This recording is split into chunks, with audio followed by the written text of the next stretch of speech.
Hello everyone, you are learning physics from Uncle Irodov, and in this module we will be solving Irodov's 1.26. Now in this problem, there is a particle that moves in xy plane according to equations that define how the x and y coordinates vary with time. The first part is asking us the distance traveled by the particle during time tau. Now this is a very tricky question. The reason for this is the particle may be traveling on a curved path.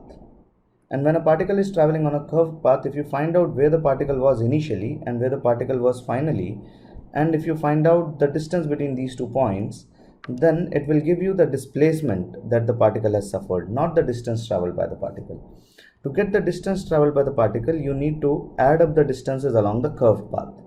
Now, this curved path has a local slope dy by dx. And if I want to find out the length of a small segment of it, then I need to find out this length here between these points A and B.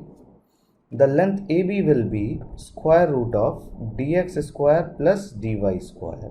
And if I then add up all these small lengths, I will get the total distance from this initial point to this final point. Using the values of x and y, where x is a sin omega t and y is a into 1 minus cos omega t, we proceed on to find the values of Vx, which is the velocity along x-axis dx by dt, that is a omega cos omega t, and Vy is a omega sin omega t.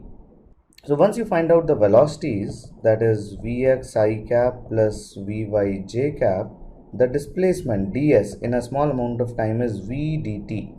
So that is Vx into dt I cap plus Vy into dt j cap. It is this term that is equal to dx and it is this term that is equal to dy, and which can be used to find out the length of a small section of the curve. So ds is square root of dx square plus dy square, which is square root of this term a square omega square cos square omega t into dt square, and this term a square omega square sin square omega t into dt square, from where you see that it will be just a omega dt. It's a small length that the particle travels along the curve. To find out the total length that the particle travels along the curve, we simply need to integrate this expression. And since a is a constant, omega is a constant, when the integration is done, s is simply a omega t. Now for the second part, he's asking us to find the angle between the points velocity and acceleration. So writing down the velocity in terms of I cap and j cap components, and then acceleration as dv by dt also in terms of I cap and j cap components, you will notice that a dot v will become 0, because the term that you get from the I components is minus a square omega cube cos omega t sin omega t, and the term that you will get from the j components will also be the same value but with a plus sign, cos omega t sin omega t, and when you add them up you get a 0.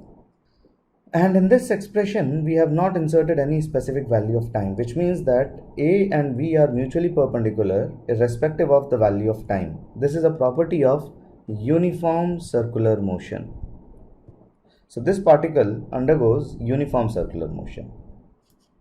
I hope you have learned something from this module, and I hope to see you again in my later modules. Bye-bye.